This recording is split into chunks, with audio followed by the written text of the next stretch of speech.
بسیار خب، توی درس قبلی من راجع به نحوه راه اندازی کامپیوتر برای شما صحبت کردم و دیدی که من چطور کامپیوتر رو راه اندازی کردم، اون رو روشن کردم و اولین صفحه‌ای که ما بعد از راه اندازی کامپیوتر اون رو می‌بینیم همین صفحه‌ای هست که الان جلوی شماست. البته ممکنه این عکسی که اینجا الان پس زمینه این داریم می‌بینیم یه مقدار متفاوت باشه و شما همون ابتدا این عکس رو نبینید. این صفحه‌ای که الان دارین اون رو می‌بینین صفحه دسکتاپ یا میز کار شما در سیستم عامل ویندوز. خب بذارین من یه نکته رو اول بگم. ببین الان این وسط یه دونه فلش داریم می‌بینیم، درسته؟ بذارین من اصلا قبل اینکه راجع به دسکتاپ و اینها صحبت بکنم یه کوچولو راجع به این فلشه صحبت بکنم. من شما رو توی مبانی با سخت افزارهای ورودی آشنا کردم و گفتم یکی از مهمترین سخت افزارهای ورودی که ما بهش احتیاج داریم و باید باهاش کار بکنیم ماوس هست و یکی دیگه از سخت افزارهای ورودی که ما باهاش کار میکنیم کیبورد هست که این دوتا فوق‌العاده کاربردی هستن و تقریبا میشه گفت الان دیگه در کنار هر کامپیوتری ما ماوس و کیبورد رو میبینیم. خیلی خب، این فلشی که الان دارید میبینید نشانگر ماوسه، یعنی در واقع اون موس که کنار کامپیوتر شماست، شما که حرکتش میدی موس رو، این فلش هست که داره تکون میخوره. خب و هر جایی که بخوای با کمک اون موس این فلشه رو باید ببرید اونجا. این الان من اومدم روی این نگاه کنین، این شبیه سطل آشغال ریسایکل بین، حالا راجبش صحبت میکنم. شکلش عوض شد، میام اینجا شکل ظاهری تغییر میکنه، میام اینجا تغییر میکنه، میام اینجا، میبینی داره واکنش نشون میده. این فلش ماوسه، این ابزار در اختیار شماست. یعنی شما هر کاری که قراره توی این سیستم عامل ویندوز انجام بدی باید با کمک این انجام بدی. البته وسایل دیگه هم هستن ها، گفتم کیبورد هم هست، قلم نوری یا هر چیز دیگه، وسایل ورودی زیادن، اما دو تا از مهمتریناش این دوتا، کیبورد و موس. خیلی خب آقا، ما اول از همه قبل از آشنا شدن با همین دسکتاپ یا میز کار از همینجا میخوایم شروع کنیم کار با این موس رو یاد بگیریم. کارش هم خیلی راحته. اگه شما موس رو دست و قشنگ بذاری روش نگهش داری و بیایی به سمت چپ، موس میاد چپ. موس رو هول بدی به سمت راست، این فلش میره سمت راست. ببری بالا میره بالا، بیاری پایین میره پایین. شما هر جایی که دلت بخواد میتونی این رو بگردونی. خب این حرکت دادن ماوس کار خیلی ساده‌ای هم هست. اما یه نکته دیگه ای که هست، اون هم کلیدایی هستن که روی این موس هستن که حالا شکل‌های مختلفی هم داره. یعنی موسا در واقع اگه موس قدیمی باشه مثلا 3 تا کلید داره، موس‌های جدیدتر باشن 2 تا کلید چپ و راست دارن و یک کلید فشاری کوچیک مثلا وسطشون هست و یه دکمه هم که میگرده اسکرول موسه که اینا رو توی مبانی راجبش صحبت کردم و همشو دیدی هست که من به اون اسکرول موس میگیم. خب اینا هر کدوم یه کارایی خاصی دارن، هر کدوم اینها یه کارایی خاصی دارن. من همین اول میخوام راجع به این کارایی برات صحبت بکنم، بعد بریم بخشای دیگر رو بهت توضیح بدم. خب پس یه چیزی رو فهمیدیم، همین صفحه که الان داریم، اولین صفحه دسکتاپ، نسبت به ماوس خیلی قسمتاش حساسه، مثل این سطل آشغالی که اینجاست که اسمش هم ریسایکل بینه، مثل این این داره واکنش نشون میده. خب ببینید 2 تا کلید اینجا ما روی موس معمولا داریم، کلید سمت چپی و کلید سمت راستی. درست، این 2 تا کلید قابل پایین رفتن، یعنی شما الان فشار بدی اون کلیدا چی بالا و پایین میشه. اما حالا میخوایم یه کاراییش هم از اینجا ببینیم. من میگم تو مبانی اشاره کردم ولی اینجا بحثمون دیگه کاربردیه، یعنی شما میتونی شروع کنی با اینا تمرین کردن. خب ببینید اگر شما کلید سمت چپ ماوس رو پایین فشار بدی، وقتی فقط یه بار اونو بیاری پایین و رهاش بکنی بهش میگن کلیک، میره پایین و میاد بالا، این میشه کلیک. خب یعنی چی؟ بذاری من بیام اینجا، این من الان موسو میارم این رو، این هایلایت میشه، میارم کنار میره. حالا میام روی این کلیک میکنم، نگاه کن،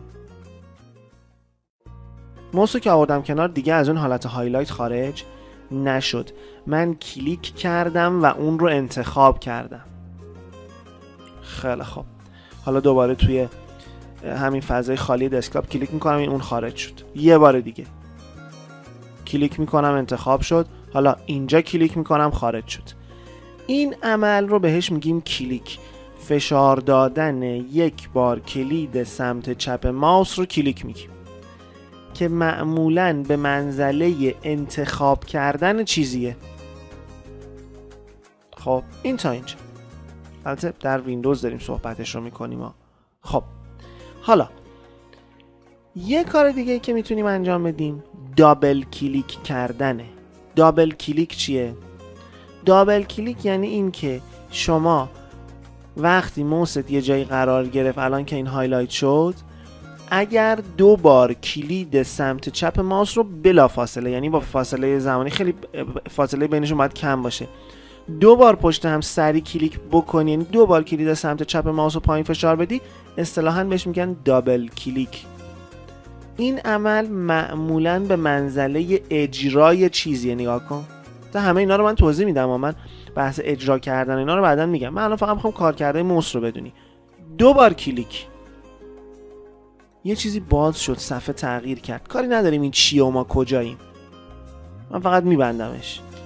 خب 2 بار کلیک، 2 بار کلید چپ ماوس رو پایین فشار دادن به منزله اجرای چیزیه و ما بهش میگیم دابل کلیک.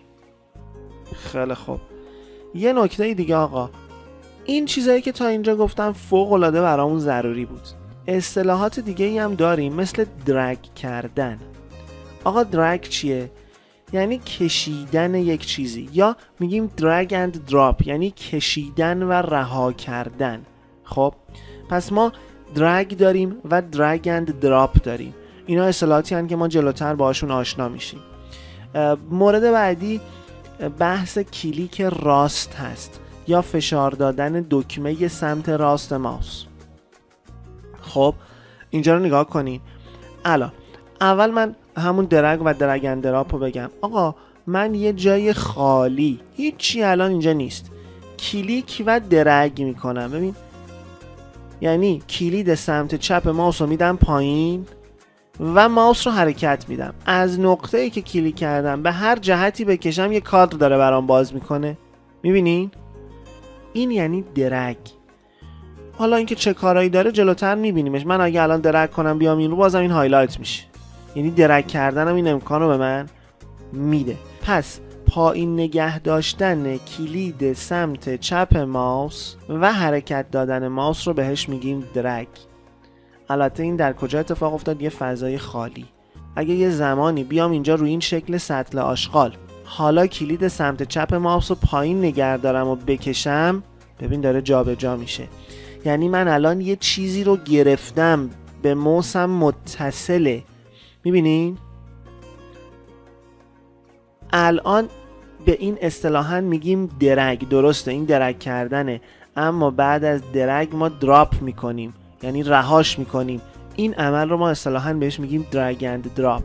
پس یه جایی ممکنه من بگم کلیک و درگ، یعنی یه جای خالی کلیک کن و بکش، اما یه جایی میگم درگ اند دراپ کن. مثلا روی مثلا فلان شکل شما کلیک میکنی، کلید سمت چپ موس همون پایین نگه میداری، ولش نمیکنی، موس حرکت میدی. خب میبینین داره قشنگ جابجا میشه. به این عمل ما میگیم درگ اند دراپ. خیلی خب این تا اینجا. یه نکته دیگه هم فقط بگم و از این بخش فعلا بریم. من همون دسکتاپ رو معرفی بکنم. اون هم کلید سمت راسته. کلید سمت راست ماوس رو هر جا فشار بدی یه لیست برات باز میشه. همینجا نگاه کن، کلید سمت راست ماوس رو فشار میدم، یه لیست برام باز میشه. خوب نگاه کنین چیا نوشته. نمیدونم مثلا من شکلاشو فقط نگاه کنین، نمیخوام حالا توضیح بدم، فقط شکلاشو ببینین. کجا کلیک راست کردم؟ یه جای خالی. حالا اینجا کلیک راست میکنم، این اصلا داستان عوض شد. یه لیست دیگه برام باز شد. اینجا کلیک راست میکنم، یه لیست دیگه. اینجا کلیک راست میکنم، یه لیست دیگه. آقا این کلیک راست مهمه که کجا داره انجام میشه. پس میبینید هر جایی که شما کلیک درگ یا درگ اند دراپ یا کلیک راست بکنید نتیجه ها متفاوته. حالا همه اینا رو یاد میگیرید، نگرانش نباشید. فقط یه بار دیگه مرور بکنیم.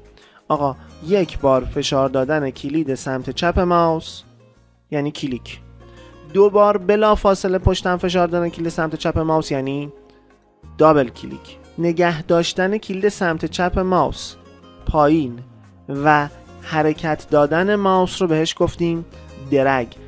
یه زمانی ممکنه ما یک چیزی رو بگیریم و همراه ماوس جابجا بکنیم، در اون صورت وقتی رهاش میکنیم اصطلاح اون رو بهش میگیم درگ اند دراپ. و یه بحث دیگه کلیک راست یا رایت کلیک، یعنی فشار دادن کلید سمت راست ماوس که برای ما یک لیست باز میکنه و نسبت به هر جایی که ما این رایت کلیک یا کلیک راست رو انجام میدیم یه لیست متفاوت برامون اجرا میشه. خیلی خوب آقا، قرار بود تو این درس راجع به دسکتاپ صحبت کنیم. بله، راجع به دسکتاپ.